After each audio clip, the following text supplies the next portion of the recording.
Olá, gente, tudo bem com vocês? Como eu havia prometido, hoje eu vou falar um pouco mais sobre a Lei Rouanet. Porque tomo a fé, eu vou andando a pé pela cidade. A Lei Rouanet se pronuncia Lei Rouanet, mas escreve Lei Rouanet. Eu uso isso para lembrar como é que se escreve. Essa lei é a Lei Federal número 8.313, de 23 de dezembro de 1991. O nome oficial dessa lei é Lei Federal de Incentivo à Cultura. Porém, as pessoas começaram a chamar essa lei de Lei Rouanet porque, na época em que ela foi sancionada, o secretário de Cultura do governo federal era uma pessoa chamada Sérgio Paulo Rouanet. Quem era essa pessoa? Ele era, vamos ver se eu consigo lembrar de tudo o que ele era. Um monte de coisa. Ele tinha graduação em Ciências Jurídicas e Sociais. Ele era um diplomata. Ele tinha pós-graduação em Economia, Filosofia e Ciências Políticas. E também era doutor em Ciências Políticas. Ele também era membro da Academia Brasileira de Letras, professor universitário. E ele também escrevia coluna para jornal. Mas vamos aí voltar para a lei federal. Essa lei, muitas vezes, inclusive eu mesma, me refiro a ela quando está falando apenas sobre o incentivo fiscal, aquela história do imposto de renda que eu já vou chegar lá. Mas ela se faz referência a todo o fomento para a cultura no âmbito do governo federal, incluindo o incentivo, mas tem outros mecanismos de fomento. Quais são esses mecanismos? Tem o FNC, que é o Fundo Nacional de Cultura. Esse fundo é todo o mecanismo de financiamento, de fomento à cultura. Por exemplo, todos os editais do governo federal vêm desse fundo. Tem o FICART, que é o Fundo de Investimento Cultural e Artístico. O FICART ele deve ser regulado pela CVM. Comissão de Valores Mobiliários, ligado ao Ministério da Economia. O FICART consiste na comunhão de recursos destinados a serem aplicados a projetos culturais e artísticos de cunho comercial com participação dos investidores em eventuais lucros.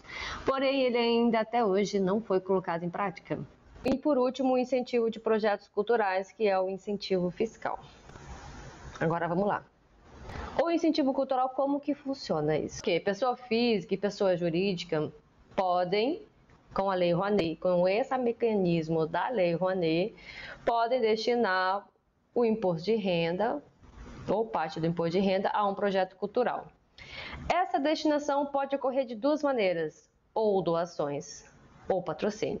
A doação é quando eu dou dinheiro, mas eu não tenho direito de ter o meu nome ali sendo divulgado que eu estou apoiando.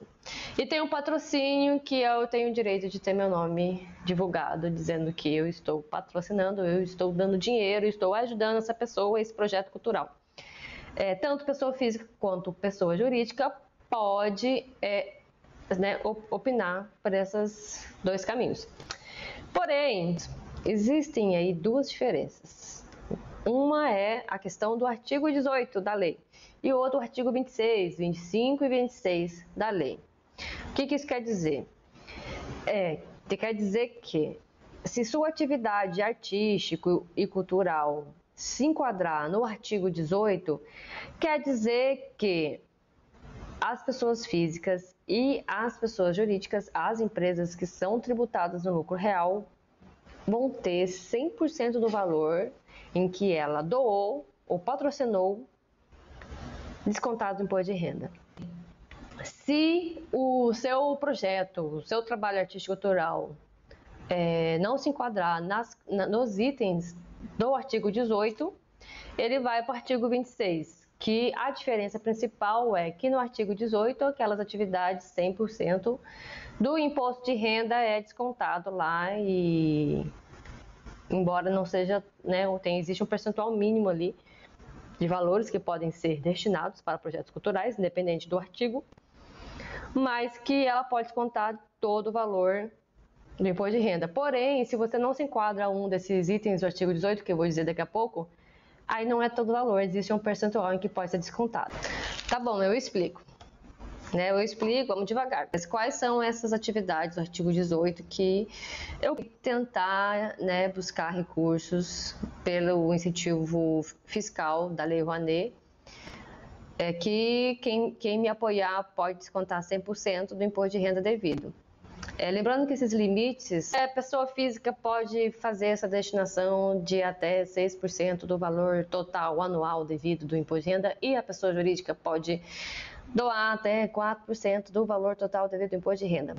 Então, quais são as atividades que são do artigo 18, que é a parte mais interessante e menos dolorosa para poder buscar esse tipo de apoio? São artes cênicas, teatro, dança, circo, ópera, mímica e outros semelhantes. Livros de valores artísticos, literário ou humanístico. Música erudita ou instrumental. Exposição de artes visuais.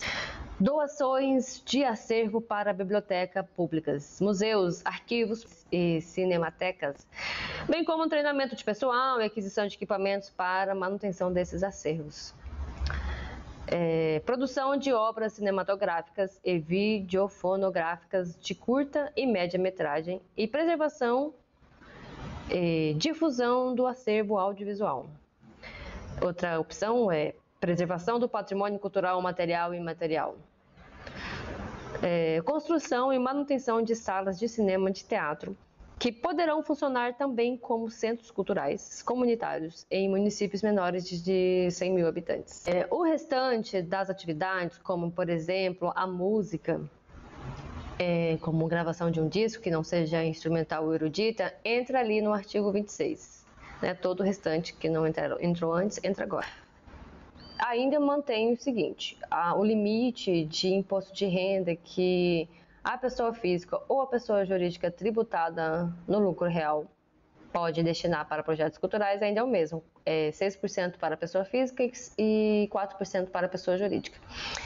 Porém, desse valor, apenas um percentual eu posso descontar do imposto de renda, não dá para o imposto de renda. Outra parte é a pessoa que vai te apoiar realmente tem que fazer um investimento, tem que falar, eu acredito no seu projeto e toma. Eu estou ciente de que não é todo o valor que eu vou descontar do imposto de renda. Qual que é esse percentual? Pessoa física, 80% desse valor que ele vai destinar para o seu projeto, ele pode descontar no imposto de renda. 80% quando doação e 60% quando patrocínio. Já a pessoa jurídica, esses percentuais eles diminuem. 40% quando for doação e 30% quando for patrocínio. Agora, vamos à parte do sistema. Se você já tem um projetinho, se você já respondeu aquelas perguntinhas do que, por quê, como, quando, quanto, quem, aí você consegue ao menos adequar o seu projeto para o que o sistema SALIC pede, para as informações que o SALIC pede. Mas outro dia eu falo sobre o sistema SALIC. Por hoje é só. Até o próximo vídeo.